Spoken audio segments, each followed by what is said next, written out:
And yeah, most gaming laptops aren't even good for regular laptops. So Exactly. I know because that's everything's like optimized for gaming. It doesn't right, and really. that's really hefty. It's really loud. It's really hot. Yeah. Okay, I think it's back up now. Twitch tried to shut us down. Twitch did But try we and shut us said down. Ho no, tried no, shutting us no. down. We'll give it a second and see if it stabilizes. We haven't even, it's crazy. We haven't even like gone into, the whole console games and DLC and whatnot yet. And like can you just get away with buying Oh yeah. a console game without DLC? So Oh yeah. That's a major factor too. yeah, good gaming graphic cards do not fit in laptops from what I've heard. Nope. Hey guys, is it back? Is it happy? Is it dapper? I think it's all It good. worked for me for a second. Okay. I lowered the bitrate substantially. Yeah, they're starting to get like decent mobile graphics, but again, unless you just have to be gaming on the run, there are still a lot of issues. I mean, a laptop, no matter what, cannot handle. No matter what, like you put in a laptop, it can't handle what a desktop can. It gets too No. hot. The motherboards don't have enough bandwidth compared to desktops. Just because they have similar specs doesn't mean that it performs anywhere near the same. Yeah. Uh, and again, they're really crappy for regular laptops as is. So. Yeah. I mean, it's kind of like comparing, let's say, desktop RAM compared to like laptop RAM. Yeah, it's completely different. You may have 16 gigs in the laptop, doesn't look anything like 16 gigs in a desktop. Exactly. Yeah. And Okay, same thing with processors. But yeah, Oh before yeah. we get like too much into the equipment side of things, because I do agree with what you guys are saying, um, let's just talk on a really basic line of when you go to GameStop to buy a console game, what it's become in the last, let's say, right. 2 years. Okay, 2 years ago, you pre-order COD 4, you buy COD 4, you own COD 4. They had how many DLCs for COD 4? One. One DLC? Yeah, one, Yep. just one. Okay. And Now, that was like 5 years ago. But yeah, okay, fine, whatever. Make me feel really, really old. I know. Okay. Now, let's look at the Halo 4 release. I went and I spent $30 on DLC, so it was like a $90, well, with tax. It was like 25 bucks for the DLC, but Battlefield 3, Modern Warfare 3, Black Ops 2, they're literally you're buying DLC now from day 1, which Right. makes you as the player understand that they're developing DLC from day 1. Like before the game's released, they have it in mind to develop DLCs. With games like Counter Strike and more shooters on the PC, or let's not even say shooters, a lot of time that DLC content usually comes from the modding community, which leaves more time for the developer to focus on the game. My question is, can you buy a console game without extras at this point, without the battle rifle skins, without all the other stuff? I want to take what you said with Call of Duty real quick and actually twist it around just a little. Um, Instead of thinking Call of Duty 4 to like Black Ops 2 or something, think Halo 2 to, or even Halo 3 to Halo 4. That's a good idea. In the like older days of the consoles when you're buying games, Halo 2 only had one DLC. Halo 2 limited edition or Halo 3 limited edition came with a lot of stuff. Let's think Halo 3. It had the giant Master Chief helmet, you had a cool little case, all that jazz. Halo 4, you only have one option for the limited edition. You get a extra cardboard case and you get DLC. DLC. That's your pre-order bonus. It's something that's supposed to come, at least back in the day, months later. With a lot of PC games, you're still getting the actual like physical pre-order bonuses. You're still getting statues and little add-ons, things that don't really matter to the game. But if you're spending extra money, you want proof that you're spending money, not a randomly generated code on a card in the case that says, "Congrats, you spent twice as much for your game." Yeah, And for most console games, that is your new pre-order bonus. That is you doubling your game's price because the guy at GameStop kept like bugging you about it, and I don't like it. You literally like I worked at GameStop for like quite a few months, and I think it was Diddy who worked at GameStop too. yeah. Um, Oh no, his girlfriend, Literally, Santa like Girl. you having your job is based on how many pre-orders do you get, how many warranties on a game. Who needs a warranty on a game? But how many warranties you get, how many Yeah. pre-orders you get, and how much DLC you sell. Doesn't matter whether or not the person buys a game that you're selling the DLC for, you're gonna sell the DLC. If you don't sell, like if you sell Battlefield 3 without selling Battlefield Premium, that's a huge deal. Yeah. And with It's GameStop like being a car salesman almost. It's become like an extra commission or something. except that's almost, to me it's almost worse, because instead of just like selling the car and selling some like upgrades, you're selling the car plus a motorcycle. You know, something these people don't have money for, but you make them pay it anyway. Yeah. Or you at least make them put some money on reserve for something that they can't afford, and either you've kept their money because they couldn't come get it, or you've obliged them to come get it. Okay, well, tiny question, and then we'll get MVito's response on the same thing. Are you Yeah. kind of happy then that it looks like GameStops might be going out of business in the next generation? Ye- No, actually. This is more of a completely different topic, which we'll get to later. But I'm going to say no simply because I like my hard copies of games, and because they are the only gaming stores left, and I like those being present. And while it sucks that they have taken over, it would really suck for even them to be gone completely, and there to just be nothing but like Walmart and Best Buy that has games. Yeah. Um, Yeah, that's a good point. Go the way of like the CD. Right. Because I do like having, I mean, I like my game cases, I like my physical copies. And to me, if we're moving towards that level of digital-only games, then you completely lose, like what I was mentioning earlier, about actual, like, pre-order bonuses, actual, like, proof that you own a game. Yeah. Like, you don't have any proof that you own a game anymore when you get them through Steam and through Origin and things like that, and I don't fully like that. I understand it's convenient, it's streamlined, it's 2013, but you should still have an option. And I don't like buying, like, they even have games now where you just buy the case and it has a code in it. You don't even get a disc. Yeah, I know. I don't like that. Well, there is something fun about like finding an old school game. I found Half-Life like 1 over Christmas Right. break, and I was like, oh, that's old. All right, Vito, the same exact question, and could you touch on kind of the route of Epic Games and the DLC War Pass that they did? Okay. I'll rephrase I the mean- question. Like, can you get a console game without all those extra DLC bits that Right, they toss in? right. A $60 game is now like $120. Right. I'm gonna say that in this day and age, there's really no way you can do that now, especially with like because I mean, I think Halo 4 is working on their like third map pack coming out soon, and like it just seems like it's kind of mainstream to have that short amount of period of time between map packs. Like I'm gonna say the Call of Duty map packs, like the first one came out and now they're already in development for the second one, but let's just go back to the whole like pre-order bonus thing. I'm going to compare it to my purchase of Heart of the Swarm, the digital deluxe edition. Yeah. So even though it was a digital purchase, they still gave me a whole bunch of in-game stuff. Like you saw, I had 3 different pre-order bonus portraits for Heart of the Swarm. I have my own little Baneling pet if I ever wanted to play World of Warcraft again. I have a pair of Queen of Blades wings for Diablo 3.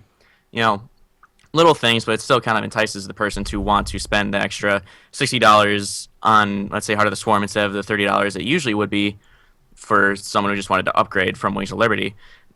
With the pre-order bonuses, I'm going to go back to Epos's thought and say, Halo 4, you had a nice box, pretty hard, sturdy, seemed like it was a very well-made box, and then you had DLC to it. But now I'm going to go back to the Halo Reach, like Ultimate Edition, I think it was called, or something like that. You got it was like a Team Noble statue. You got I think it was a little book.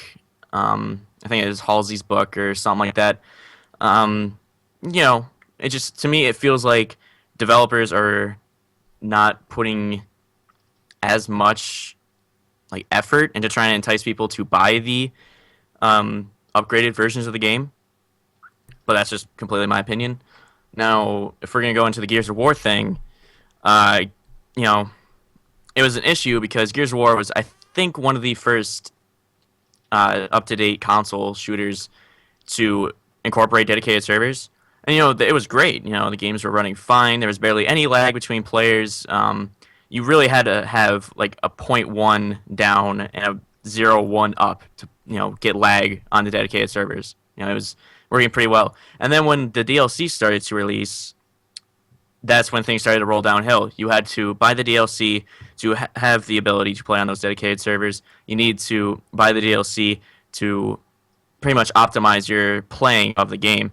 Now, I'm kind of glad that Judgment so far hasn't done it. I've played it, but I don't own it right now. I don't really like what they've done to the game. But that's a completely different topic. I feel that they, console developers now really aren't putting as much to entice people from buying the upgraded version of the game. And that's kind of my thought on it. All right, cool. I don't want to stall here for too long, guys, because the next few topics I'm a little bit more excited about here. To wrap up, I think it's like we can keep going, Epos. I don't mind, but I just want to say, like, think about the way they market it and the way you described it at GameStop is when they're trying to sell you the DLC, they're selling you on this idea that your experience will be lessened without the DLC. And I don't really like that. I think if you really wanted to market it to me, you should market it under the idea of how my experience will be enhanced. I don't know if that makes sense to you guys, Right. but instead it's more this guilt trip like, well, you'll be missing out on all this stuff, instead of saying, hey, like with Blizzard, you gave the you basically, though, Vito, spent more money on the collector's edition, and Blizzard collector's editions are sweet. You've got so much stuff in game that like makes you, you're very passionate about the series, and you're rewarded for it, right? But the actual game experience isn't impacted whatsoever. You and I are still playing the same game, even though your Ultralisks look way cooler than mine. Does that make sense? Like way cooler than mine. And I look at your Ultras, and I'm like, damn, I wish I would have gotten that. Does that make sense? But it didn't change the experience, whereas like Battlefield 3 fully changes the experience when a lot of like the big developments, it's like, hey, we've got this huge map pack coming out that's all these new sick vehicles. I feel And like weapons, that's important. and weapons, yeah, that's really important. So anyway, Epos, you wanted to add? Yeah, well, with that, it's like you said, it's essentially used to DLC major game like to where your completion ability was 150%. Now it's more like without the DLC, your game is only 50%. That's pretty crappy. Yeah. But what I wanted to mention was we completely missed the part where a console investment, at least for the Xbox, you have to pay for Xbox Live. Oh, yeah. And with something like Gears of War, the reason it's such a huge deal is, first of all, you pay for internet. You pay for internet access to connect to the internet. Then you buy this Xbox, and then you have to pay to connect to the internet twice with Xbox Live.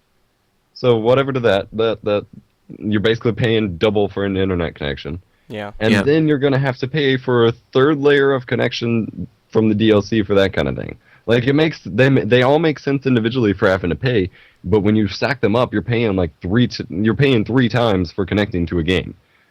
And that's a huge deal that turns me off of consoles entirely. That's all I wanted to add, but we completely missed like Xbox Live costs money. Yeah. Yeah. Okay, that's a good point. Steam doesn't cost money.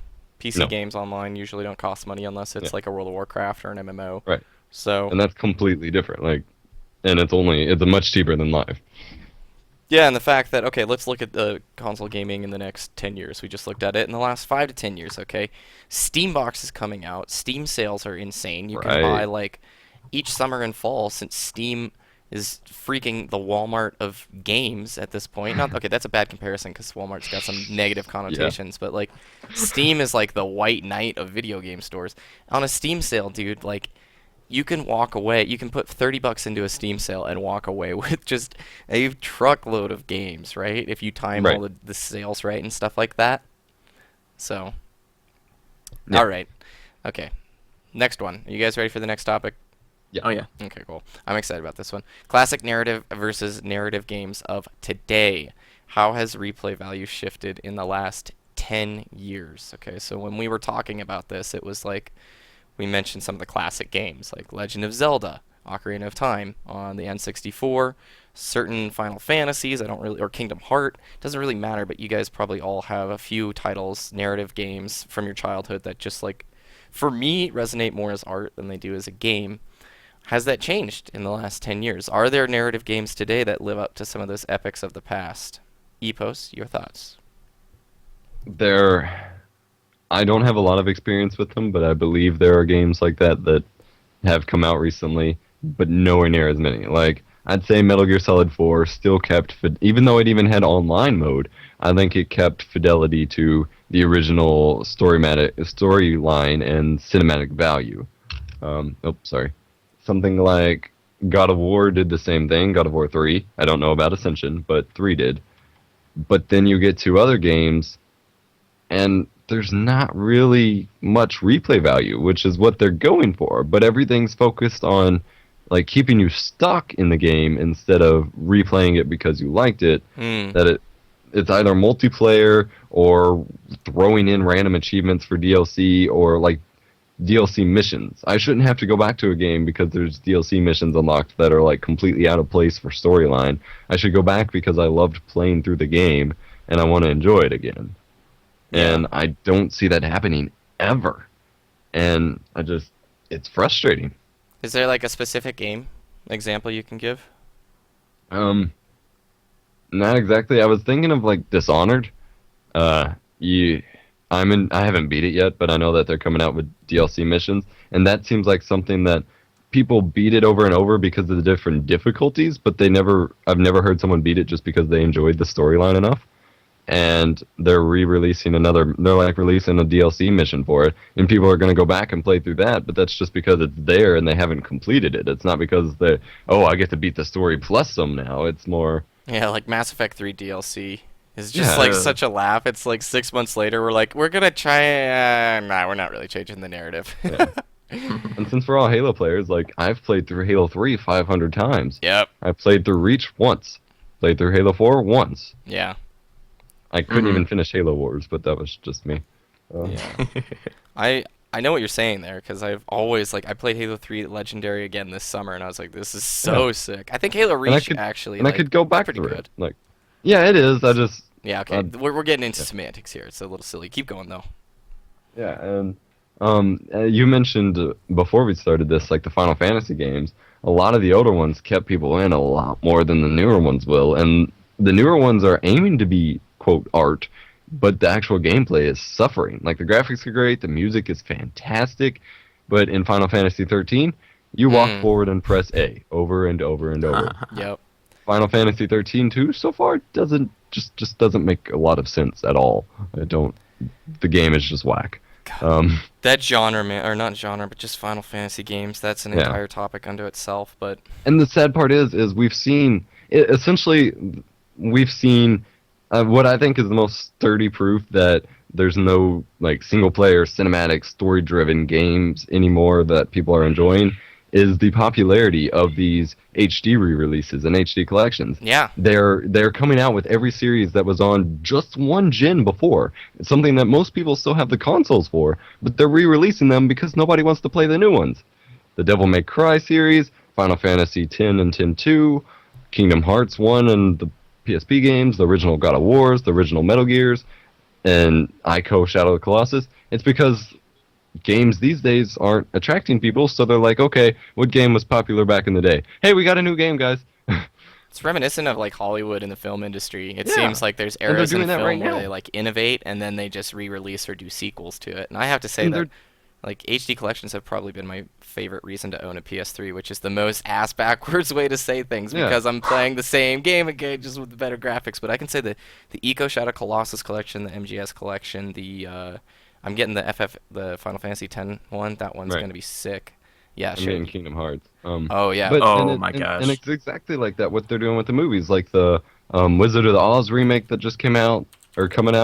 They did Charlie and the Chocolate Factory recently, and then they did one more recently that was basically just another remake, and it's just they're running out of new games. They are. Okay, before we stall here, Vito, Kingdom Hearts got mentioned, and the same question goes to you, classic narrative versus narrative games of today. Can you tell me, like, for people who don't know what a freaking Kingdom Hearts nerd you are, explain it, and then your thoughts on the same question? Okay, I've played Kingdom Hearts 2 at least 12 times on the original PS2. I recently did another Let's Play of it, through via streaming. That was around December-ish, so I guess you could say I've played through it 13 times. Kingdom Hearts 1, I've beat, I think, 3 times. I think I've only beaten it 3 times, but that's because it took longer for me to beat Kingdom Hearts 1 than Kingdom Hearts 2. So, pretty big KH nerd. But that's because I love the story. I love the Final Fantasy-ness of it. It hit the nostalgia bone for me because I was raised on Disney. Um, I played Final Fantasy VIII. It is my favorite Final Fantasy. So being able to fight against and alongside Squall was pretty shocking to me at the time. And then yeah, it just with the story and graphics of Final Fantasy, the amount of production that goes into say the music, it was just it was perfect for me. So now I guess we're gonna go into narrative now versus narrative then. I've only played through the Halo 4 campaign once, and I'm going to take a quote from you, Dragoon, from one of our previous conversations, that it's like I'm playing Firefight, but with few added cinematics that might have something to do with the story of Master Chief. Is this Halo 4? Wait, to clarify, this is Halo 4, right? Yes. So it's like Firefight, if I can quote you, Halo 4's campaign is like Firefight. Powerful Yes. words, and I agree, though. Yes. It's like Firefight with a few cinematics thrown in there to somewhat make it a story. If it didn't have some sort of drive or some sort of direction for a story, it would be like Spartan Ops. There you go. So if you go back, like I said this earlier before we started streaming, but there was many one playthrough games I went through in the past through the Xbox One, PS2, PS1, N64, but a lot of those games people played multiple times. Like I've only played Jak and Daxter once. I've only played through it once. For a lot of people, that's their favorite game series. They'll play it over and over again. They'll choose that over my Kingdom Hearts any day. And there's no problem with that, but it just seems like a lot of people are buying the game, and this is gonna start a whole nother topic, but it seems like people are buying the game only for the multiplayer instead of the single player, and it just might be me, but I generally prefer to buy games for the single player first. At least as of recently, I just beat the Heart of the Storm campaign. Actually, as of today, I did, and it made me, kind of rekindle that love for single player games. Because, again, I'm gonna spawn another topic that we'll go over down the line. But ever since starting YouTube, I've only been buying games for say multiplayer and all that other stuff. But yeah, I just feel like more time went into it in single player games in the past to get that extra violinist to make the music for our game, to make sure our cinematics are on point, make sure our voice acting is crisp and the best we can make it, other than what can I take from, let's say, the Halo 4 campaign or I like Gears of War 3 campaign a lot. Instead of Cortana just being okay, then completely freaking out one time or like another time during the campaign or something like that. You're just kind of like, okay, that's cool. She's going nuts. Okay, what am I playing this for again? I just feel like that There's like games. no motivation behind your character, is what you're Yeah. saying. It's just like, okay, so I'm here to collect some achievements. Yes, I'm just here to And get some. the sci-fi music was really cool in Halo 4, but it didn't have those just epic fanfare moments that told you, hey, I did something great, like in Halo 3. Oh, Yeah. I identify with the music in Halo probably more than almost anything in the campaign. It's like the last level, man. Literally was singing the theme song as like the world is exploding below me in Halo 3. Da, da, da, da, da, da, da, Yeah. and Yeah. it like has a lot of meaning basically. And I don't want to get too in depth with like just the specifics of each narrative because every genre is like really different. But I agree with you, Yep. Vito. I think that games now are more focused about the release date and marketing it like with some promotion, some I don't know, tournament that gives away a truck or some Mountain Dew Yep. that'll give you double XP, things like these, I guess. But it's lacking, and it shows in Yeah. the fact that HD collections are so successful that they just are able to churn them out Yeah. for probably what isn't a lot of manpower money. Oh yeah. I'm gonna keep going since Epos went to BRB, but I mean, obviously, there's more games that like more games that came out recently. Like let's say like not Kingdom Hearts. Let's say the Assassin's Creed series. Um, it might just be me, but I've played Assassin's Creed when it was only single player, so I sync with the single player campaigns a lot more than I do say like a Halo 4 or Halo Reach. You know, excuse me.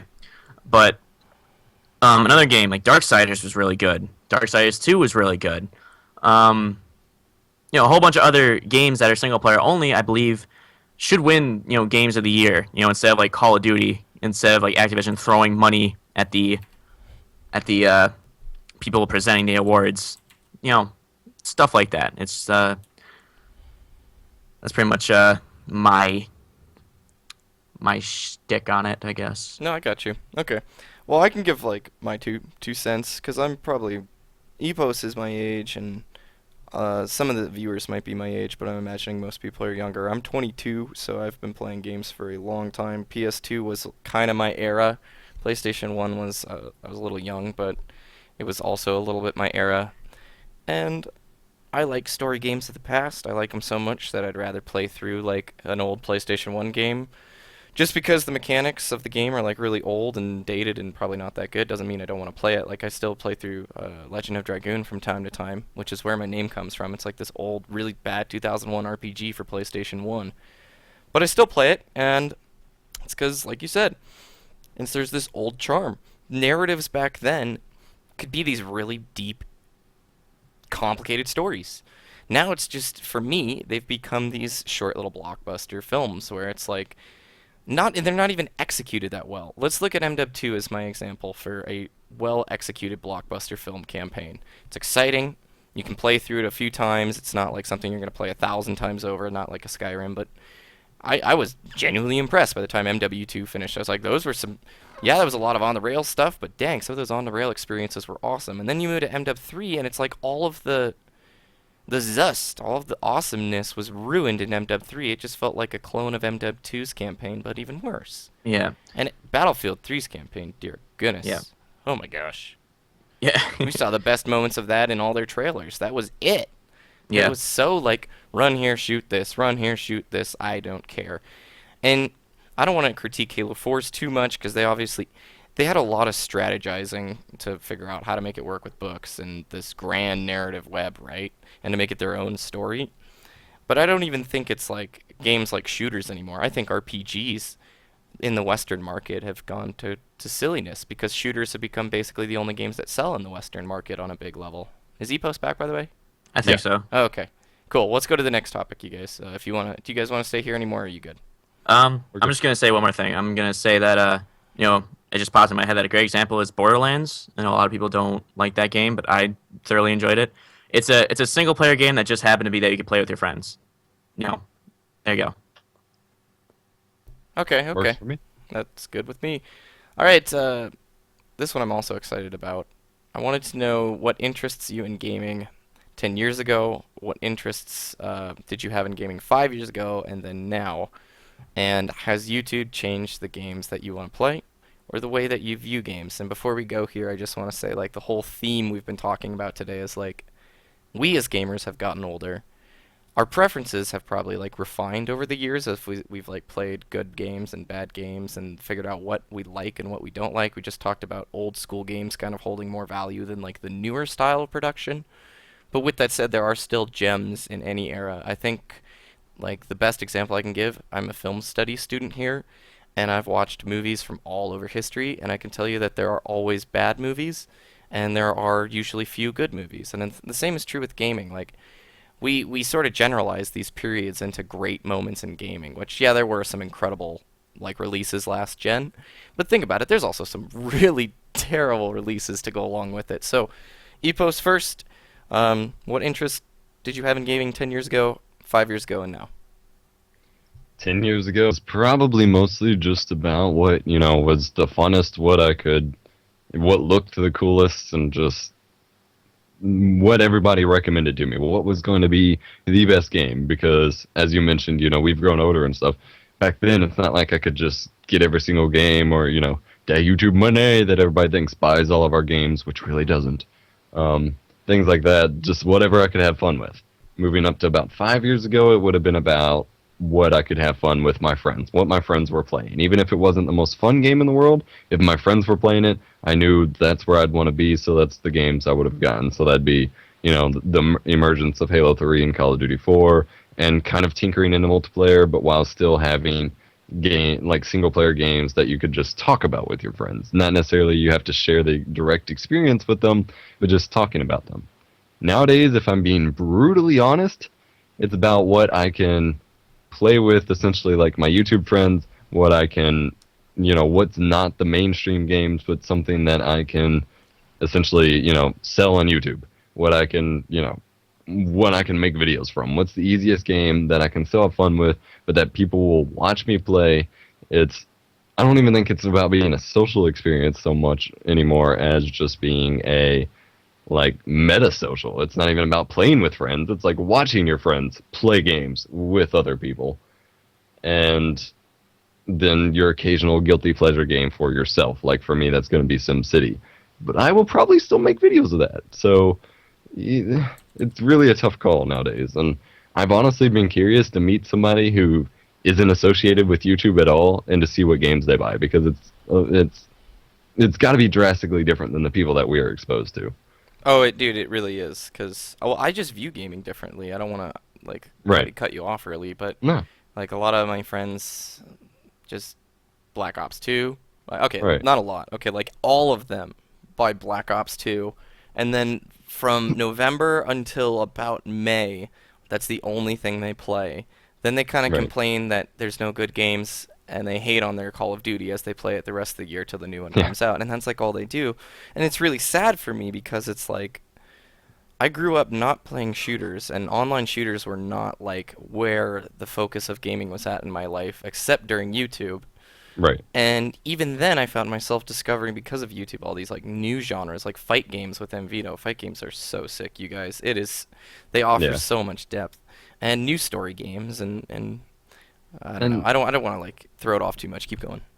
Um, my biggest thing is everybody, like I've heard a lot of the viewer side of like the internet community talking about how YouTubers' gaming preferences are way too skewed towards what they can play on the channel and stuff, and that's essentially what I just said. But at the same time, I think it's also matching up with the evolution or de-evolution or whatever of gaming that we've been talking about this whole time, because now that I've been on a college campus a bunch and stuff, the games that you see people playing the most are still the most recent Call of Duty, Madden, League of Legends, things like that. And that's what you see people talking about. That's what you see people playing. And so while people like us may play these specific games for YouTube primarily, it's still what everybody plays. So either that's just what things are moving towards, or the more single player or the more just not mainstream aspect is really dying down. And it's a tough call, because while we can say, yeah, the single player franchises are just kind of sucking nowadays, is it really that, or are people just not supporting them anymore? And because That's used to, like, interesting. in early high school, or most of high school, and middle school for me, if people were talking about a video game, it was basically like a full review of a game they just beat, as in, campaign they beat and they enjoyed the heck out of. Nowadays, it's like, what's your ELO, man? What prestige are you? And no matter who you ask, oh, hey, you play video games? You're a gamer? Yeah. What prestige are you? I don't play Call of Duty. You're not a gamer. What are you talking about? And I'm just like, I probably play more games than you've ever seen in your life, but okay. Dude, that's so true. It's funny because somebody just put in the chat, it's that silly putty. YouTube has also encouraged a social bragging right issue associated with Right. kill death ratio. Like that's Yeah. no longer. Well, that was the funny part with breaking into like the Halo YouTube scene. Probably Vito can attest to it too, because you were with me around like Halo Zone in the early days. It's so dependent upon like the gameplay skill that you have initially. Like I feel bad that a lot of times Halo commentators are discouraged from actually posting because they aren't high level. Right. So And that's that a, was my issue yeah. starting out, actually, was while I was decent at like Halo 3 back in the day and stuff, and, when I was starting out, I wasn't MLG Pro when everybody was posting these huge, like, high scoring games. I was just more focusing on the production and, commentary aspect. And then when I actually did get really good scores, I saw that end really, the production aspect drop down. And I'm like, why do people want to watch a game where somebody gets 500 kills when they're talking like this with the cell phone microphone and they're talking about the kills? Like, Yeah. All right. Well, Vito, now I'm interested because I bet you have a pretty big answer here too. Console games. Wait, no. What interests you in gaming 10 years ago, 5 years ago, and now? 10 years ago, I was only about 7 years old, so probably second grade-ish. It was pretty much whatever I can get my hands on at the time, whatever seemed fun at the time. Pretty much what would kill 20 minutes before I would go to like baseball practice, soccer practice, something like that, and something that my friends could come over and we can have fun for like an hour before we went outside. 5 years ago, it was more really about the story. It was like how fast I could beat a game, how much I can understand it, how deep I can get into the lore of the game, and pretty much trying to promote it to my other friends so that I can. I always get the definition of these two mixed up, but I think it's sympathize. Get the other person to sympathize with me, like with that game, like feel the same way I felt about the game, so we can spark a conversation Share your about passion. it. Share your passion. Yes. Okay. Now it's completely different. YouTube, a lot of the time, I find myself trying to play the game more for like, okay, I need to get this gameplay. I need to get 100+ kills in a Call of Duty match just because it's standard for posting. Like, I don't know if you guys have seen it, but if you follow any like Call of Duty, like big Call of Duty people, like Orb for example, I'll take that, the Incredible Orb. He'll usually in his thumbnail have 100+ kills, and then in like big bold text, and then in the small text he'll say like update about my channel, something like that. It's like he wants you to think that because he got 100+ kills for one out of probably 20 matches, let's say. Yeah. Now I'm not saying he's a bad player, but come on, how often does 100 kill game, like 100 kill games, show up? Um, Well, I so think there's like this mystification, dude, or this almost like fantasy level of hype that comes to some of these big YouTubers, and especially like somebody, Sandy Ravage, right? Yeah. yeah, Okay, I always mix it up and actually say the wrestler. Sandy, like, is probably one of those players where if you've seen him stream, he actually does like just destroy kids 24/7 all day long. But for a yeah, lot of times, people get this idea that everybody who posts content on YouTube is like just a monster at all times of the day, and it's like that is just so not true, and it's a stupid idea to have in gaming. So you have an entire like console generation that get pissed at themselves when they have a gameplay that doesn't match up with like those one in a million lobbies that they see on YouTube. That's what people forget is like the cherry picking process of YouTubing is like so different. You are seeing like the best aspects of that game, and you don't know if the guy played 50 games to get it or if he played one game to get it. exactly. But like the whole thing about YouTube is like a lot of people think that because we YouTube, like we only play like one game and that's it. And for a lot of time that's true. Like for example, I know that Yami Mash only plays like scary games. That's really about all he plays. He'll play a game of League of Legends once every blue moon, but usually he's on the hunt for like the new scary game and trying to play it and get it posted before everyone else. For me, I've been trying to pretty much like get away from that. I'm trying to play a game for like a game. For example, I've only made one StarCraft video, but that was because it was something for like in the background. It was something for people to watch. It wasn't. It really had nothing to do with the commentary really. But I would never really post an SD2 video on my channel just because I enjoy playing that game. And like let's say this, I in 2010 when Halo Reach came out, I was done playing that game after 2 months it came out. And then I started YouTubing, and I said, hey, I'm pretty good at this game. It's got a theater mode. Let's build my channel around it. There you go. And I played it way too much, way past its prime, and a whole bunch of other stuff, a whole bunch of other factors that would go into it. But I just feel like, you know, I like starting playing games for games instead of buying a game for like YouTube, and that's kind of where I'm standing at this point in time right now. Okay, so let me get this arc correct if I can summarize what you said. So, you basically, it used to be about finding games and then getting your IRL buddies interested in those games. Then you sort of moved on into like the YouTube realm where you found out that, you end up playing games that you probably wouldn't have played a lot more with YouTube and had like a new experience with the game just because you're YouTubing through it, so it becomes a different adventure. And then you've sort of migrated to the place now where the place you really get your oomfa out of games is when you don't have the responsibility to record it, right? Mm.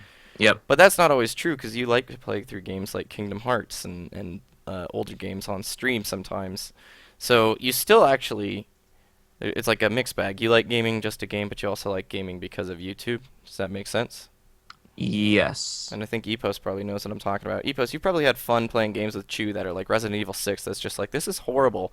But the fact that I'm recording how horrible it is and it's like a shared experience makes it a lot better. Like if you've ever gone Right. to like a theater, like a dollar theater, and they have sometimes these evenings where they'll show these horrible old 70s The cult Room. films. And you go with a bunch of people who go to laugh at the screen and just laugh at how dorky it is, and it's actually really fun. Like I mean, Yeah. how many YouTubers played that sumo wrestling game? And I still think it's funny. Like I Right. watched Vito's not too long ago. It's like this game's a goof. It's a laugh. Yeah. Yeah. And it's kind of a mixed bag between, you know, playing games that are intentionally bad because they're fun to just show off to people, and then the whole balancing, even if you're not a partner or whatever, but balancing YouTube as a business, kind of like Vito touched on, that, it gets to the point where even if you don't plan on recording it, I can't invest the time into playing this game because nobody would watch me play it, or you don't think anybody would, and therefore you don't even play games because you can't record them. Like, I don't know. To me, it doesn't matter so much whether you do play games to record them, so much as not playing games because you can't record them horribly screws over what you get to play. And that is the whole thing that I essentially retook over my channel with Chew and stuff, is we play whatever we want, and people watch for us, not for the games, because otherwise I have 200 Steam games that I've been down to play, and if I choose not to because they're not Halo or something, then I'm never going to play games. Yeah. No, I feel ya. I'm weird. I've sort of like I've shifted. So let's say 10 years ago, I was absolutely in love with like games like Final Fantasy X and narrative-based games, Jack and Daxter's, Spyro the Dragon, that kind of stuff. 5 years ago, guys, I didn't have high-speed internet. Like, I literally didn't. So when Halo 3 came out, I beat the campaign, and I could play like a few Halo 3 matches on my crap satellite internet at the time. Which, if you downloaded more than 200 megabytes in a day, they'd turn your internet off for a 24-hour period. Don't ever buy satellite internet from HughesNet. And Fun. yeah, it's because I lived out of town in like farm country basically. So I didn't have to deal with like the whole Halo 3 competitive scene. I'd go over to my friend's house though, and that's where it lived on. So I was really a couch gamer from the beginning over at my buddy's house who did have high-speed internet. And 5 years ago, I kind of was into mountain bike racing, so I pulled out of gaming. So 10 years ago, I was really big into it. I would get like official PlayStation magazines. Oh my gosh, do you guys remember yeah. demo discs? I still my have all of gosh. mine. Yeah. I I still have all know! of mine. Weren't they like the best? Dude, why have developers not learned that demo discs are basically mini betas? They get us hooked on their game, they get us pumped on it, and they let us try it and figure out if we want to buy it, dude. Why can PC you not Gamer demo magazines. things? PC Gamer magazine still has theirs. Xbox used to, but now it's basically just like a bunch of trailers. But PC Gamer magazine, most of the time you at least can get one demo off that disc, and it is worth it. Just, to try out games. Like, do you have to be a subscriber to PC Mag? Well, yeah, but Okay. that's didn't the old PlayStation ones and stuff have to? You still had to subscribe to them. I thought. Yeah, I don't even know if those magazines... Do magazines exist anymore, guys? I haven't really Yeah. been paying There's the Xbox magazine and the PlayStation one. They just don't come with that stuff anymore. But I'm pretty sure back in the day you still had to subscribe to them too. Oh, and like you could freaking get a PS1 game or demo disc from like Pizza Hut. I still have some Yeah, of yeah, I those. remember that. I remember that, man. You get pizza and a game demo demo, and you're disc. set for the night. Let me figure out why Doom Knight's just going... Or I can tell. Night. But... I don't know how to tell Nightbot to leave. Okay, I'll work on that later. So guys, in wrapping up here, we've probably come close to an hour. We talked about PC transactions versus console transactions. We talked about classical narrative versus narrative games. And then finally we talked about our interests the last 5 years ago, 10 years ago, you know. Sort of this retrospective about gaming. Is there anything else you guys want to add before we do shutouts and we call it? No. Gaming, having fun isn't hard when you've got a PC with a graphics card. I mean, all right then. Okay, so shoutouts, guys. Epos, you first, then Vito. Tell the people where they can find you and what you do. YouTube.com/eposvox. And what do you do? I play lots of things and use my epic voice, and I do a lot of co-op let's plays and a bunch of just like goofy videos with my partner Chu, and she and I do like Poke MMO, Left 4 Dead 2, and then I do some Halo stuff every now and then, and we do some goofy streams and stuff, and just a lot of fun, enjoyable content instead of just like straightforward, hardcore commentaries. Is anything new coming up on your channel? Like anything you're excited to promote, or like what you're doing in the next few weeks? We do have, we finally got down to playing Castle Crashers and just had like a lot of fun with that. And so kind of a hilarious series with that. And then Resident Evil 6, which was a terrible, terrible game. We recorded about an hour and a half so far, so I'll be posting videos up of that. And then, like I said, I should be getting SimCity on Monday or Tuesday, and a lot of people seem to like Let's Plays of that, and I'll be doing just like a relaxed, creative series on that, so that'll be pretty cool. Okay, very cool. And Vito, shoutouts. Well, I can't do the Protoss voice, but you can find me at youtube.com/mvito22. Mvito22! There you go. I was a pretty Halo exclusive YouTuber. Now I'm starting to branch out into a whole bunch of other things, scheduled stuff. A Let's Play video will be up every day around 3 p.m. Eastern, so kind of when people start getting out of school. And then a different type of video will be out the same day. So 2 videos a day. One will be like a random game, one will be TF2, one will be a scary game. I live stream on Thursdays. I've been thinking about changing the schedule to that, maybe live streaming Monday, Wednesday, Friday. Friday is FPS Friday, which is I record a first-person shooter game and then upload that. Actually, tomorrow starts my Kingdom Hearts 2 Let's Play. So I guess that's my plug for what you guys should be excited for. There you go. Cool. All right, well, thank you guys for hanging out with me. Thanks, stream viewers, for chilling. That's going to end off this portion of the show. And thank you.